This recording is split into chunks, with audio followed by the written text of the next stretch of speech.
Kevin is an independent policy advisor to Southface Institute and is a principal with Kirkwood and Kelly Consulting, where he assists clients with projects in the area of natural resource conservation and utility operations.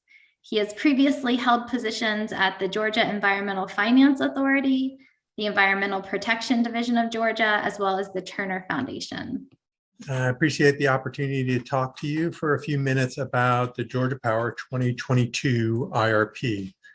I'm going to start with the acronym, just because I'm going to use it extensively. It probably get used extensively and has already. So just make sure that everyone keeps in mind what it stands for is the Integrated Resource Plan, which I'll keep calling the IRP. Go ahead, next slide. So I want to start with talking about why is the IRP important? Why do we care?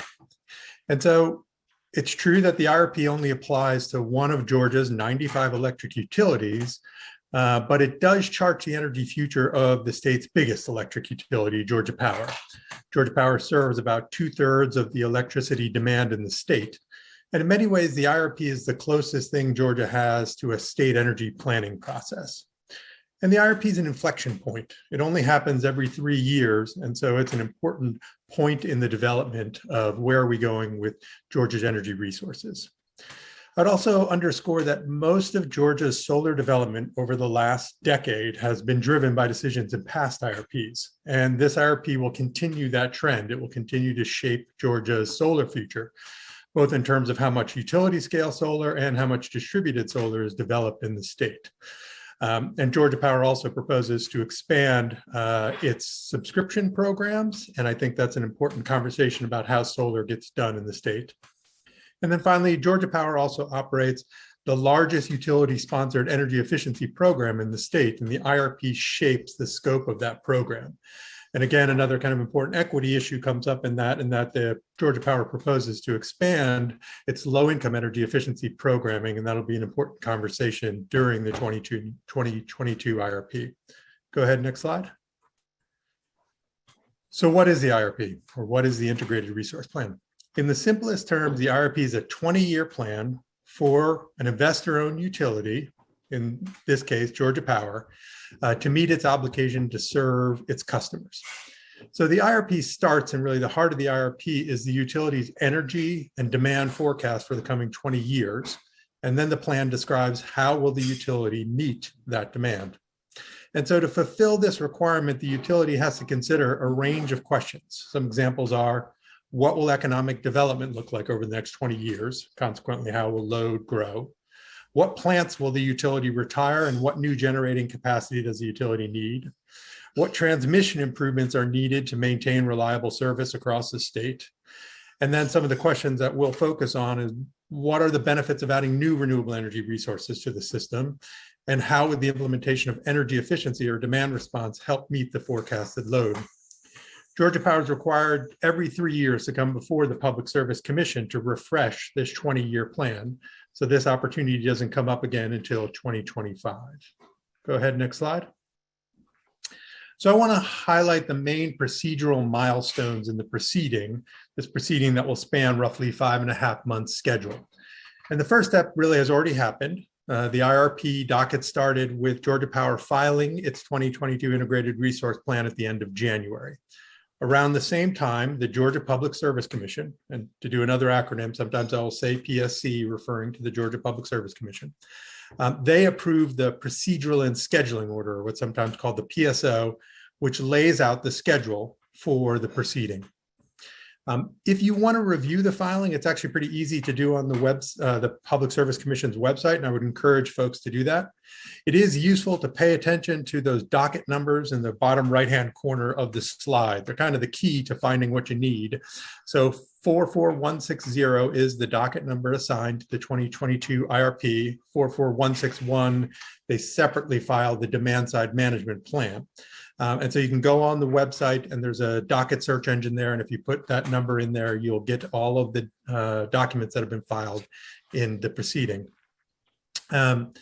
So next is discovery and data requests. In any PSC docket, the Public Service Commission staff has discovery rights. They're the only party that does in the proceeding. And they submit a whole number of questions to the utility that the utility is required to respond to. During the 2019 IRP, the staff actually submitted more than 700 detailed questions that the company had to answer during the proceeding. Next is to mention is testimony pre-filing. There's 3 rounds of testimony, and I'll talk about that in a minute. Before each one, any expert that's going to appear during that set of hearings is required to pre-file the testimony. So people have an opportunity, usually a week or more, to look at the testimony before the upcoming hearing.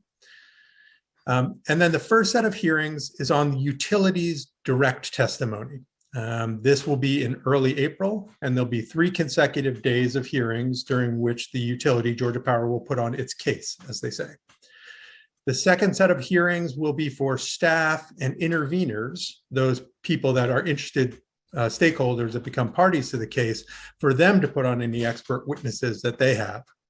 The second set of hearings will be in late May, and those will go for 4 consecutive days of hearings. And by the way, I'll show you a schedule and a timeline for all of this in a moment, so you can look at it and how it lays out.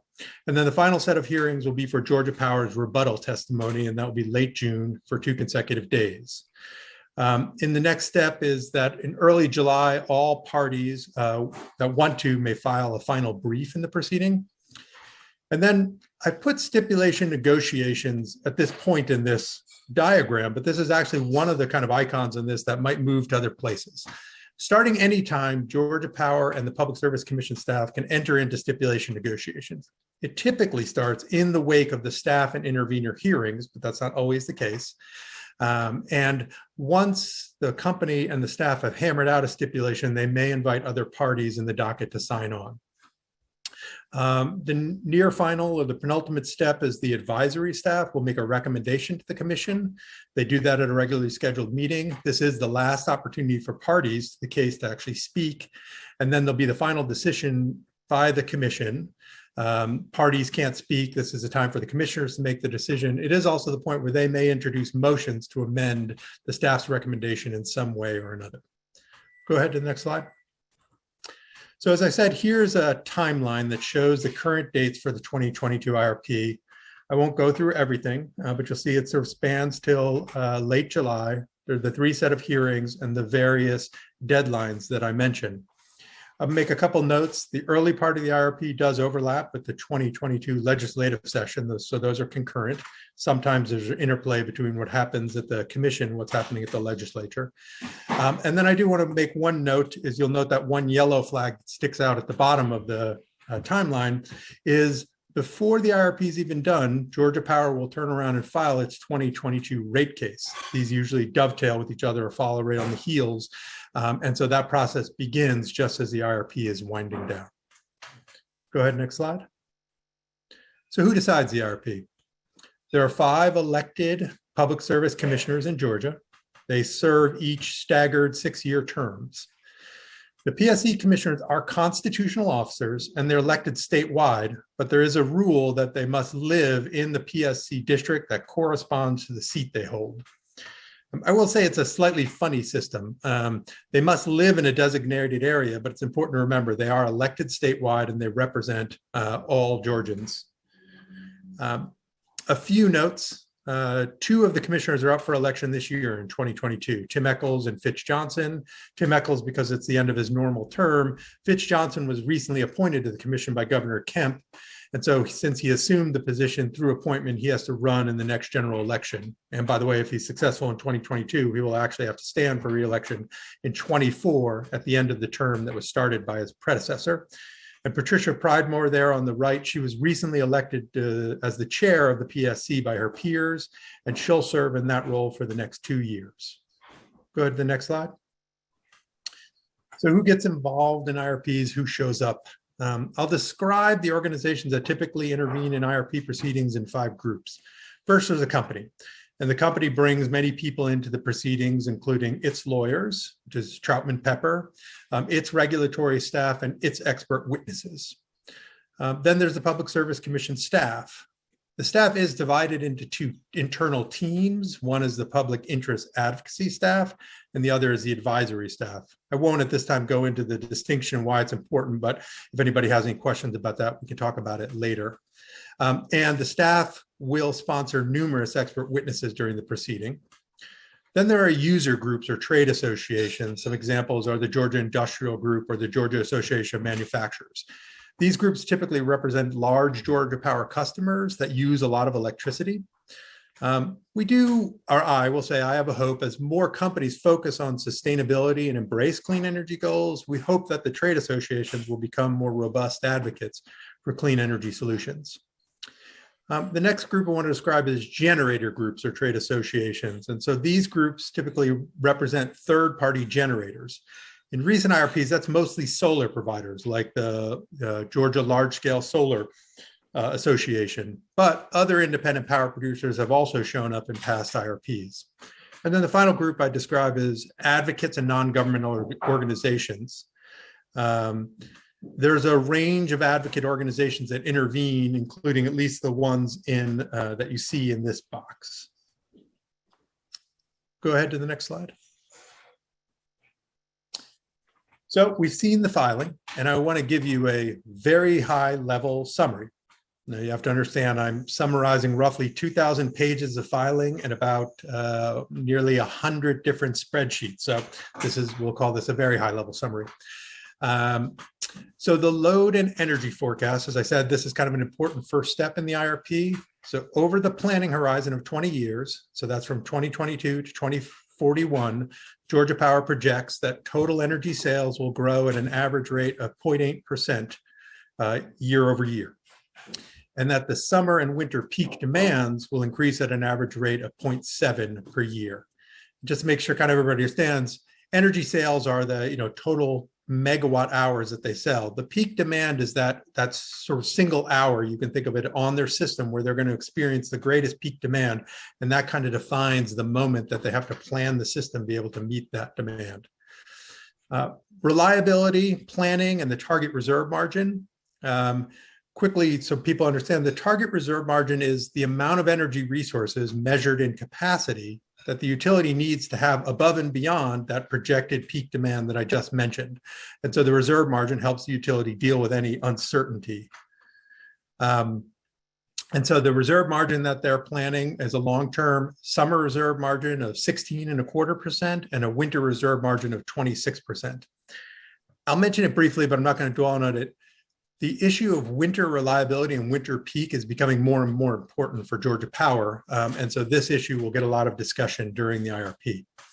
And just so everybody understands, in this process, Georgia Power's first identified capacity need, that year where they don't have adequate capacity to meet demand, is 2029. And it's driven by both summer and winter peak demands. Supply side, in terms of retirements, Georgia Power actually proposes to retire a number of units. They're proposing to retire 12 coal and oil-fired units over the next 7 years. And then, in addition, they're proposing to certify an additional more than 2,300 megawatts of capacity in what are called power purchase agreements. So they would basically purchase that power from third-party providers. All those are from existing natural gas units that are in Alabama and Georgia. So both significant retirements and significant new capacity they're bringing online. In terms of renewable resources, the company proposes the procurement of 2,300 megawatts of new renewable resources by 2025. So that's over the next 3 years. And that's broken down as 2,100 megawatts of utility scale solar and 200 megawatts of distributed generation. They are proposing a number of subscription programs. I mentioned before, they are proposing the new Clean and Renewable Energy Subscription Program, or CARES, that will be for commercial customers. They also are proposing an income qualified community solar program, which I think is an important step toward enhanced solar access for the company. And I will say, kind of setting up for stuff that Marilyn will talk about, this is one element of the IRP that clearly aligns with Drawdown Georgia's high impact electricity solutions of more large scale solar.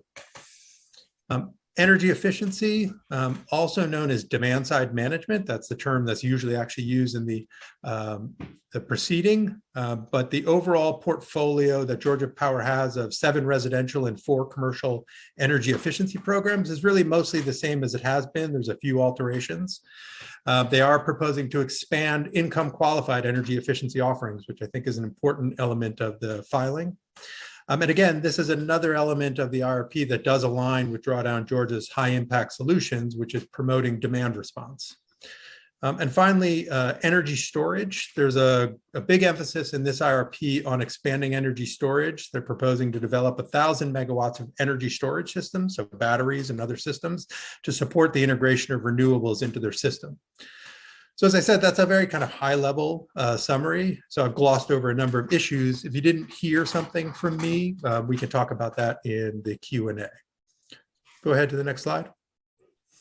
So I want to close by talking about ways to get involved in the IRP. There's a variety of ways to get involved, and I'll describe several approaches. And first really is most basic, following the docket. All of the proceedings are available through they have a YouTube channel for the Public Service Commission, and so they're available to watch live, and then they're also available on a recorded basis. So anyone can watch and track the proceedings. In terms of attending the proceedings, things are a little bit different since the pandemic. They're doing what is called a hybrid approach, and I'll mention this again in a moment. Typically right now, the people being allowed into the hearing room is usually, it used to be anybody in the public, but now it's just lawyers and expert witnesses because of pandemic restrictions. The next thing that is available to folks is making public comment. At the outset of the first 2 rounds of hearing, the Georgia PSC takes public comment. And so those wishing to make public comment can sign up with the Public Service Commission staff. And the PSC typically allows commenters 3 to 5 minutes to speak to commissioners. Now, it's important to note that this process has changed fundamentally during the pandemic, and it's a little uncertain when it's going to kind of revert to what it used to be. So right now, actually, commissioners are only taking written comment. That may change in this docket. We haven't heard yet. But anyway, those sets of hearings, again, to reiterate, will be early April and then late May. And those are the 2 hearings during which the commission takes public comments. Meeting with commissioners. Again, to stress, commissioners are popularly elected constitutional officers, and anyone can contact their commissioner and request a meeting. So one-on-one meetings can be a good opportunity to make commissioners aware of specific issues of concern. So, and if anybody wanted to set up a meeting with a commissioner, you can contact the commissioners directly on the PSC website. There's a Meet the Commission pages, and there's a function there to go ahead and request a meeting with the commissioners. That's a good way to communicate with the commissioners. And finally, there's intervening in the docket. And intervening in the docket entails becoming a formal party to the proceeding. And if anybody wants to know more about how you go about that, we can talk about that later. I don't think we'll go into detail on intervention right now. Go ahead to the closing slide, I think I'm all done. Thank you for the opportunity to talk today, and I will turn it back over to Blair. Thank you, Kevin. That was great. Before we turn the mic over, I thought I would just ask one quick follow-up question for you. We've talked about now how Georgia Power has filed their plan. I'm curious historically how much that plan changes over the course of the IRP process. That's a great question. And I think that in truth, I would say that, and I'll make up a number, I would say at least 85% of what goes in the front end largely comes out the back end. IRPs are complicated. There's a lot of stuff going on. There is deference to the company in terms of understanding their own business. So I'd say most of it that comes in the filing will be what's approved at the end. There are certain important changes that can be made. For instance, there will be a lot of debate, for instance, about the scale of the solar procurement, and that has actually changed significantly in past IRPs, and that's something that the commissioners really focus on. There have been in some past cases an expansion of energy efficiency programming, though that's more rare than expansion in solar. So there are some important changes that take place. But I would say that the kind of vast majority of what goes in the front end is what gets approved in the final proceeding.